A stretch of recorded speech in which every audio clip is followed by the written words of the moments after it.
Hello and welcome to this bite-sized edition of the On the Whistle podcast. I'm your host, Alasdair Howorth. And let me tell you, it is a busy time for the podcast because football is an industry that never stops. We've got the World Cup, the biggest festival of football around the corner. And stick with us because we've been previewing all the African countries going. We'll be getting news and interviews, hopefully, from players and staff on the ground in Qatar. We've got our man on the ground, Francis Inquain, there to tell us what's going on. But we've got another man from our team here today, the brilliant, the ever-wise Courtney Freese. Courtney, how are you doing tonight? Alasdair, my friend, I'm well. I know you've had quite a busy week this week with Blackburn getting past West Ham in the Carabao Cup. Unfortunately, you guys didn't get past Burnley today. But stay positive. You're still second in the table. Keep going. Come on, Blackburn Rovers. Courtney's just trying to put me in a bad mood at the beginning of the podcast, bringing up Burnley already. It's shameful. But anyway, we'll get straight into it. The World Cup is not the only football that's been going on at the moment. We've also had the CAF Women's Champions League that's been going on for the last couple of weeks. For those of you who don't know, the format is you qualify from regional qualifiers, and it's a one-off tournament. So it's not like the Men's Champions League that's played around, the year. It's instead this one big tournament that goes on for a couple of weeks, and it's really exciting. It's the second year it's been going. Champions Mamelodi Sundowns from Courtney's neck of the woods down in South Africa were in their second final on the trot. They won last year's competition. They didn't concede a single goal in last year's competition, and they were playing a rematch of their group stage rivals last year, Asfar Rabat, who were hosts this year, the Moroccan club hosting the competition for the first time and taking on Mamelodi Sundowns. And we were expecting a tight, feisty game. Both sides had dominated their group, won all three games in their group, won their semifinals, both quite close, actually. It wasn't, they weren't comfortable, but they both looked really good coming into the final. We were expecting a tight, close encounter. And Courtney, what did we get? Well, firstly, we didn't get a tight, close encounter. And I was a bit worried, Alasdair. I'm not going to lie to you. 25 minutes into the game, and I think I even messaged you guys. 3 yellow cards. 1 yellow card was a bit debatable at the moment. It was just a high level of indiscipline from the Sundowns players. Sundowns weren't fluid. They weren't playing well. And Asfar were just very defensive, a lot of discipline, and Sundowns were just totaling up fouls and yellow cards until the 31st minute. First red card comes out. Boom. Sundowns are down to 10 people. Yeah, and it went from bad to worse. The Asfar club went on to win the game 4-0. It was not a close one. Mamelodi Sundowns had only conceded 1 goal in all 9 of their CAF Champions League games before this night, and they conceded 4. The penalty was scored by Fatma Tagnout to give them the lead early in the first half, and then when those red cards came through, it was Ibtissam Jraidi, who plays for the Moroccan national team, who grabbed a hat-trick. Was, I think, taking her to her tally to 6 goals of the tournament, top goal scorer, overtaking Lilona Daweti from the Sundowns. And yeah, it was hard viewing, particularly that second half, huh, Courtney? Well, the second half was, listen, Sundowns go down to 9 players. The second half, you think to yourself now, Asfar, if I'm the manager of the club, and remember, I've never been a manager. It's always very difficult for me to say what managers should do. But Asfar were just disciplined, stayed with the lead, stayed with the 1-0 advantage, and then just knew the fact that with 2 less men, they just need to ride their time, gaps will open up, and goals will come. And that's exactly what happened. But Alasdair, it's their second goal where the quality of, you can see the set piece, the work on the training ground is being executed. Sundowns get a foul in another player sent off right near the corner line, which I really don't understand what type of tackle that is. At the corner line, when you're on a yellow card, you go and smash someone when your team has already got 1 man down. So they go 2 people down, okay? But the execution of the set piece, man, it's just that the butterfly run from the back post round and the pass that came forward, the strike into the top corner by Asfar, I just thought it was a wonderful set-piece goal. And that just sets up the second half. From there onwards, Asfar were in control of the game, I thought. But the more I kept watching this game, Sundowns were playing better with 9 players. They had so many chances. I thought the Asfar goalkeeper was excellent. Not just excellent, very brave. Made 2 very crucial saves at the feet of attacking Sundowns players. The game became more enjoyable with 9 players at Sundowns. Sundowns looked a bit more penetrative, but Asfar were just remaining disciplined, defending well and attacking as a unit, outnumbering Sundowns, which eventually Sundowns lose 4-0. And all it comes down to is poor discipline. It's not down to effort. It's not down to personnel. No, just poor discipline. Yeah, it's a real shame that we were kind of denied the final that we were really hoping for because of those red cards, because this was a final that had so much built up into it. Not only was it kind of the 2 favorites of the competition coming head to head, this was also billed as a rematch of the 2022 Women's AFCON final that was between Morocco and South Africa in the very same stadium, Stade Moulay Abdallah, in which the final happened, in which South Africa got the better of Morocco and beat them 2-1 in that final to take home their first ever WAFCON trophy. And of course, these are the 2 teams that are the backbones of those teams. I think between the 2 of them, they had on the starting lineups between the 2 of them had 9 or 10 players who featured in that final. And most notably was Fatima Tagnout, who was given player of the tournament, a superb performance from the winger. He just got a couple assists in the final as well as scoring the penalty to help them on their way. But it's a really exciting time for Asfar, who we've spoken about across African football as kind of the way to go about doing women's football well. They've invested in the club. They're the backbone of this Moroccan team that's now going to their first ever World Cup, and it's really exciting. But one thing that sticks out to me, kind of looking at this, is the development of these 2 nations. It surely can't be a coincidence that last year Mamelodi Sundowns in the first CAF Champions League gets to the final and wins it. Asfar get knocked out in the semifinals, and then this year in the women's AFCON, both South Africa and Morocco get to the final. South Africa winning their first ever title, Morocco only qualifying for their second ever tournament. They get to the final in front of an amazing home support, and then just a few months later, you have these 2 teams matching up. Courtney, I want to hear, what is your impression? On this podcast, we've had Simpiwe Dudlu, we've had Coach Desiree Ellis, the head coach of Banyana on the podcast. You know them both. How do you think football has developed specifically in South Africa? And, how is the women's game suddenly coming to the fore in these last few years? The women's game is impacting greatly in South Africa, but it's also very disappointing, I feel, at the rate of growth, the cultivation of the game at the moment, because you've got some of the biggest clubs, let's say, in Africa not having women's teams. And that just isn't right at all. Or not pushing on or growing women's teams to be able to be competitive enough, like the Sundowns Ladies team is.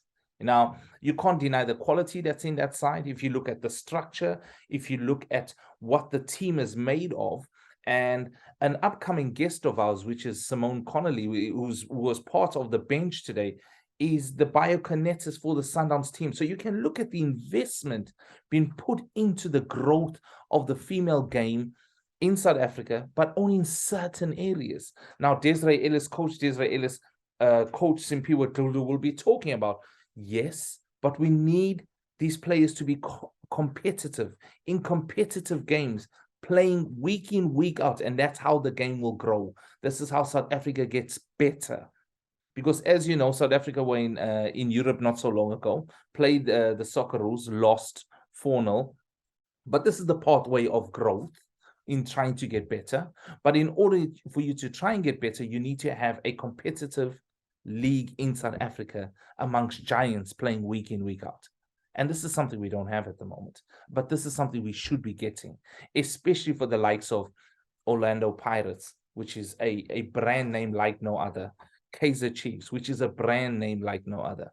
The game needs that in order for the football teams, ladies football teams, to get better.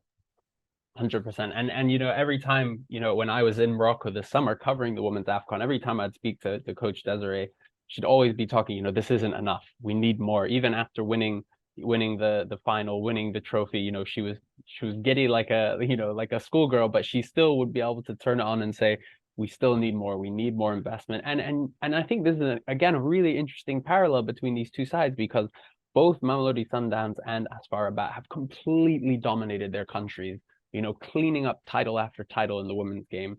But it's because they're the only teams that have a big base in terms of already strong existing men's club, but have also invested in their women's club. You're talking about Orlando and Pirates and Kaiser Chiefs, two of the biggest sporting brands in Africa, not having a women's team. But you look at Morocco, we have the exact same thing. Wydad Casablanca, Raja Casablanca, again, two of the biggest brands in African football. Now, they actually have teams, but they're still both amateur. They're still both in the lower leagues. Neither of them are, even in the second division, let alone the first. So, and there's this real sense that, these teams need to catch up. These teams need to catch up and make these kind of domestic leagues competitive, because, as much as it's great that CAF has started putting on the Women's Champions League, and it's exciting, particularly because it's regional qualifying. We don't want to be seeing Mamelodi Sundowns and Asfar Rabat in the final every year. It's exciting for this rivalry, but next year I want to see these other teams. I want to see a Kaiser Chiefs putting up a team that can compete with Sundowns, and they can maybe qualify for the Women's Champions League. And I want to see Wydad, Raja, Barkan, any of these other really successful men's clubs putting up teams to compete. And I wanted to ask you, Courtney, on the format, because the format is, regional qualifiers. And so, as much, one of the most exciting teams at this tournament was the Green Buffaloes from Zambia. We saw players like Irene Lungu, who plays for the Zambian national team, perform really, really well. And they actually beat Sundowns in qualifying, but Sundowns qualified as champions. But that's the only region in which two could qualify.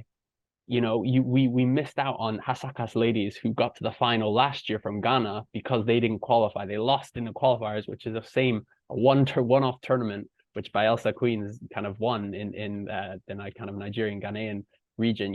How do you think that format does in terms of promoting the regions, but also does it kind of suppress a lot of these really good teams that could qualify but don't, just because they miss out in the actual qualifying round?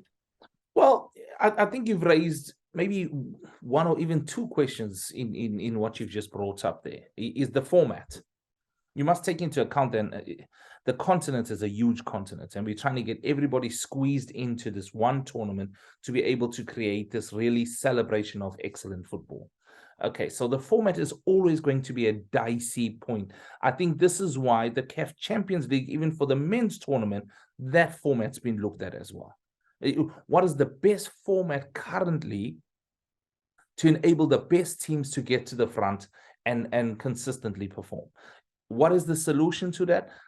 I think, unlike anywhere else, Africa struggles with the traveling aspect, which is what Coach Gavin Hunt spoke about when we had him on our show not so long ago. The travel that the teams need to go into actually dictates the format. The format is what is a big thing here. So do I have a solution to that? Absolutely not at the moment. I understand the question, but I don't. I'm going to go back to your point about Desiree Ellis and being, as you said, giddy after winning the Ladies African Nations Cup. She needs more. You're right, she needs more. She needs more highly skilled assets in her care to be able to put up a team that now not only conquers Africa, can go to a World Cup and put their footprint there, but not just going, but going to compete heavily. And she's right, they do need more.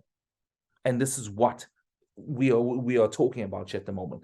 The lack of opportunities from big teams in South Africa where there should be female competitors and players is just not evident in the moment. And the question is why? Why is that? How are these clubs nurturing the game? So I'll give you an example here. I live in an area, as you know, in Essex, in Grays, and we have a small club near us, a club called Billericay FC. We've actually had the owner of Billericay FC come to our school to promote in an assembly the women's game. come to our school. The owner of the club came to the school to promote the women's game on the weekend and provided tickets for our students to come and watch. Now, what does that do? It firstly provides a family moment for students to go out with their families and enjoy these games, number one. But number two, it gets people involved. Oh, this is happening in my area. I also want to go and get involved. I also want to be part of this new regime, this new movement. Now, if you start looking at the female games, the WSL here in England, you're getting 14 to 20,000 people going to watch these games all of a sudden because they're growing the culture well. And this is what we hope starts to happen in South Africa with some of the biggest clubs in the world. Why is that not happening? So there just maybe needs to be this mission statement that currently exists at Sundowns footballers, which needs to exist at other clubs as well. Absolutely. And I think that's one thing that we've seen Morocco do so well is the investment in the women's game. You know, I bang on this drum because I don't think it's talked about enough, but Morocco is the only country in the world with 2 fully professional women's football leagues. But I'll tell you something as well. I'll mention something, and you raised this point. I remember I followed you when you were at the African Nations Cup in Morocco. The one thing you kept saying to us, where every time you came back and I'd watch you on TV and you were reporting for CNN, the one thing you kept pushing at is the facilities, the infrastructure. You said it's unlike anything you've seen. Now, look at that investment. They want to do well. So Asfar may be there next season again, not because of anything else. They deserve to be there because they're making the investment in the game. We should also be doing that. And other countries in Africa, not just South Africa, should be investing in the women's game so that we have this challenge. We have this footprint that we can take to the World Cup to make an impact. Absolutely. And both of these teams, you know, like we've said, their national teams, South Africa and Morocco, have put at least some investment in, and they've seen the rewards. Both of them will be at the World Cup this summer. And, you know, it's not just the men's World Cup that's happening in the next few months. The women's is going to be coming. We've already got the draw quite recently. South Africa are in a group with Italy, Sweden, and Argentina. And Morocco are in a group with Germany, Colombia, and South Korea, which I think both of them should be aiming for that second slot and have the tools to qualify out of the groups. But we look forward to seeing how they get on. But the Women's World Cup is a few months away. The Men's World Cup is kicking off in just a week's time. And if you want to keep up to date with all of the news, stories, and interviews with players from Africa and our 5 nations that are representing us, Courtney, I'm afraid yours is not there at the Men's World Cup, then follow us along at OTW_podcast on Spotify and YouTube and Facebook. You can find us at On the Whistle Podcast. But thank you so much, Courtney, for joining in with me and looking forward. Who you go? Are you sticking with your prediction of the African team to do the best? I can't remember who you picked. I don't know if I said any team. I'm like Francis. I'm diplomatic. No. Francis has got Cameroon. He doesn't have a choice. I went to Morocco. I said Morocco out of the African teams would go the furthest. I'll leave it here. If the King Sadio is fit, you know my answer. If he's not fit, I don't know. I don't know what to tell you. Have a good one, Courtney. Take care.